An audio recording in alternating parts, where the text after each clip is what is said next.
Hello friends, welcome back to my channel तरबज मलिक। उम्मीद करता हूँ सब अच्छे से होंगे। दोस्तों, सोचो कि आपने पूरी जिंदगी या पूरी साल 2 साल मेहनत किया है और आपने अपने पैसे लगाए और अब आप इंतजार कर रहे हैं पासपोर्ट का, और पासपोर्ट आपके हाथ में आता है। और जब हाथ में पासपोर्ट आता है उसके पहले एक लिफाफा होता है। लिफाफा से हमें मालूम हो जाता है कि हमारा वीजा लगा है कि नहीं। लिफाफा के अंदर अगर कोई पेपर है तो मोस्टली रिफ्यूजल लेटर होता है, लेकिन कोई रिफ्यूजल लेटर नहीं था। पासपोर्ट मिला, पासपोर्ट को जैसे खोला वीजा लगा हुआ था। मालूम पड़ गया वीजा लगा तो खुशी तो बढ़ी जाती है। लेकिन अभी सोचो कि आप कि वीजा लगा, लेकिन वीजा पे अगर कोई इस तरह का क्रॉसिंग हो तो सोचो क्या आपके दिल पे गुजरेगी। ऐसे ही हुआ ढाका के नेदरलैंड एम्बेसी ने जब पासपोर्ट दिया बांग्लादेशी नेशनल को, तो क्रॉस पासपोर्ट था। क्रॉस पासपोर्ट में क्रॉस लगा था, मतलब कैंसिल वीजा था। क्यों ये कैंसिल था, क्या इसके पीछे रीजन था, वीडियो में जानेंगे और समझेंगे। तो जो चैनल पर सब्सक्राइब कर ले, वीडियो को शेयर कर ले। दोस्तों, हुआ ये कि 2024 में ऐसी अफवाह फैली कि भाई नेदरलैंड अब डिपॉजिट मनी पे, लॉक मनी पे आपको एडमिशन नहीं देगा, फ्री हो गया। Lock money free. Lock money क्या होता है, 2 चीजें समझाऊंगा वीडियो में। लग रहा है बहुत पॉइंट, इंपॉर्टेंट मुद्दा बताने जा रहा हूं मैं आपको।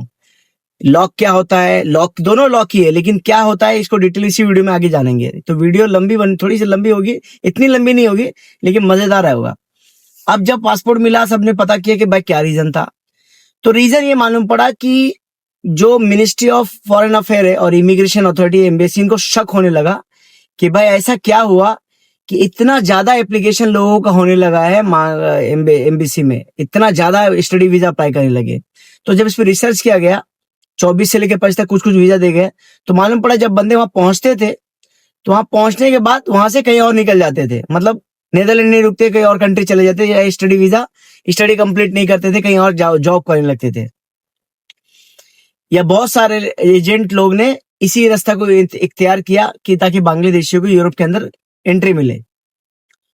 तो गवर्नमेंट ने बहुत स्ट्रिक्टली इस पे स्क्रूटनी किया, और कौन से कॉलेज अच्छे जिस पर आप अप्लाई कर सकते हैं इस वीडियो में वो भी बताऊंगा मैं आपको। तो इस कॉलेज को ब्लॉक किया, और काफी कॉलेज को ब्लॉक किया कि भाई आपको एडमिशन नहीं मिलेगा, क्योंकि आप एक गवर्नमेंट के रूल के साथ खेल रहे हो।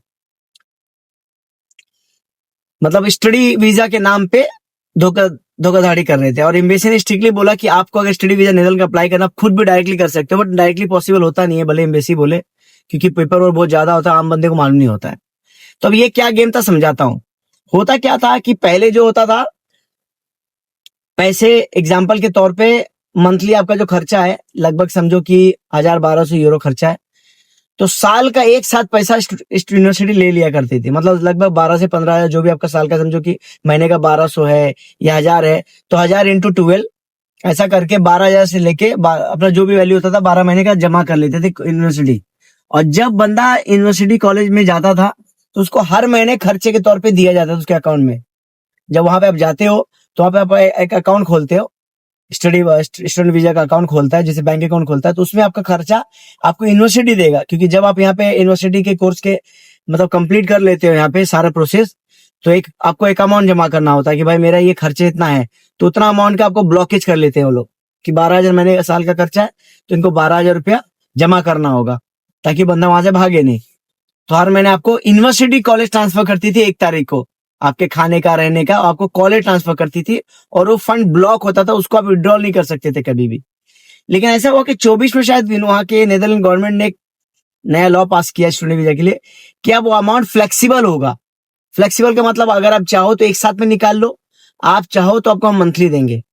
तो किसको ऑप्शन नहीं अच्छा लगा, तो गवर्नमेंट ने जब ऑप्शन बन पड़ा तो सारे एजेंट इसके पीछे लग गए कि भाई अभी तो टेंशन नहीं है, एक काम करो, सारे लोग इधर आ जाओ और फ्लेक्सिबल ऑप्शन पे काम करो। फ्लेक्सिबल ऑप्शन हो गया है, पैसा देने की जरूरत नहीं है। तो भाई सब उसी में लग गए और दबा के एप्लीकेशन हुआ, लाखों के तादाद में एप्लीकेशन हुआ, तो उसी के शक के घेरे में आ गए। सेकेंड ऑप्शन तो मैंने पहला ऑप्शन बता दिया कि ब्लॉक, सेकंड ऑप्शन में फ्लेक्सिबल कर दिया, वो सेम पेमेंट जमा करना होता लेकिन आप निकाल सकते थे। तो लोग क्या करने लगे, जब स्टडी वीजा पे जाने लगे तो सारे लोग पैसा निकालने लगे, जाते पैसा निकालते और वहां गायब हो जाते। तो इसके लिए अब गवर्नमेंट ने बहुत ज्यादा ऊपर से जब गवर्नमेंट ने इंटरव्यू लिया तो बहुत सारे लोगों को इंग्लिश की कमी थी, इंग्लिश बोलना ही नहीं आता था। जबकि नेदरलैंड जो कोर्स दे रहा है उसमें इंग्लिश मैंडेटरी है।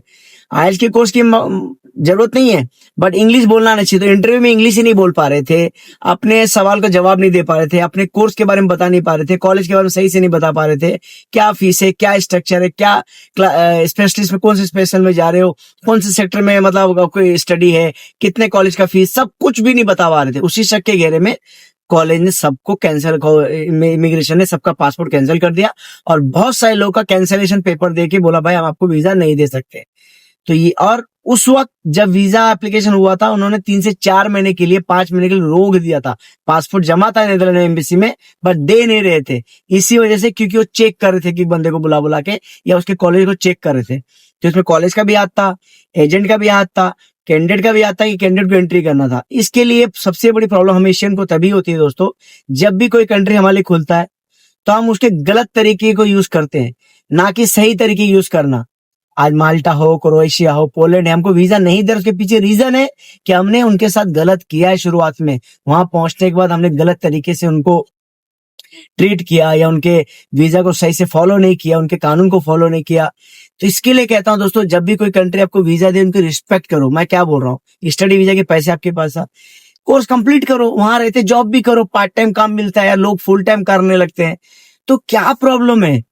उसके अलावा ये सब कॉलेज की लिस्ट में डाल देता हूँ, यहाँ पे आप डायरेक्ट भी एप्लीकेशन कर सकते हो। आपकी इसकी सर्विस हमें चाहिए। एक नॉमिनल फीस की बात कर रहा हूं मैं, ये नहीं हाई फाई लाख, क्योंकि जितने बांग्लादेशी लोग का वीजा रिफ्यूज हुआ सब ने एक्सेप्ट किया है बाकी एजेंटों के थ्रू कि हमने 15-15, 20-20 लाख रुपए दिए इस काम के लिए देने वाले। हमारा डील 15-15, 20-20 लाख रुपए का था। सोचो, और बाकी लोगों का कितना पैसा नुकसान भी हुआ होगा, क्योंकि वीजा मिल गया, कैंसिल हो गया तो उस पर ब्लेम करेंगे, भाई हमको क्या लेना देना। तो इस तरह का भी हो रहा है। इसके लिए खुद ट्राई करो या अच्छा कंसल्टेंट पकड़ो जो आपको एक नॉमिनल फीस पे काम करके देता है। ये नहीं कि आपको सीधा 20-20 लाख रुपया डाल के दे दिया, ये कोई तरीका नहीं है, ठीक है ना। तो इसके लिए बोलता हूं दोस्तों, ऐसे एजेंटों के चक्कर में मत फंसो।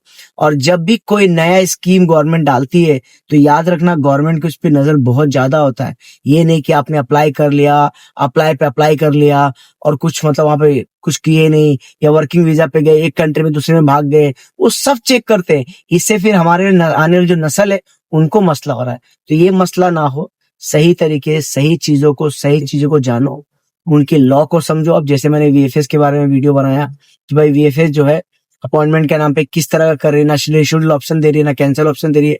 तो मैंने एक पूल सिस्टम रखा है, रिक्वेस्ट डाला ईमेल के लिए, उस पर ईमेल करो। अगर लाखों के तादाद में, हजारों के तादाद में ईमेल करोगे ना, तो वो परेशान होके आपको रिप्लाई जरूर करेंगे और इस पर शायद वर्किंग करेंगे। जब ये अपॉइंटमेंट का मसला माल्टा का या बाकी कंट्री का, हमने कई वीडियो डाले थे, हमारी वीडियो के थ्रू भी काफी लोग देखते हैं, ऐसा मत सोचो कि नहीं देखते हैं। तो दोस्तों, अगर वीडियो अच्छा लगता है तो लाइक जरूर करना, वीडियो को शेयर जरूर करना, इस तरह से मुझे सपोर्ट करना दोस्तों।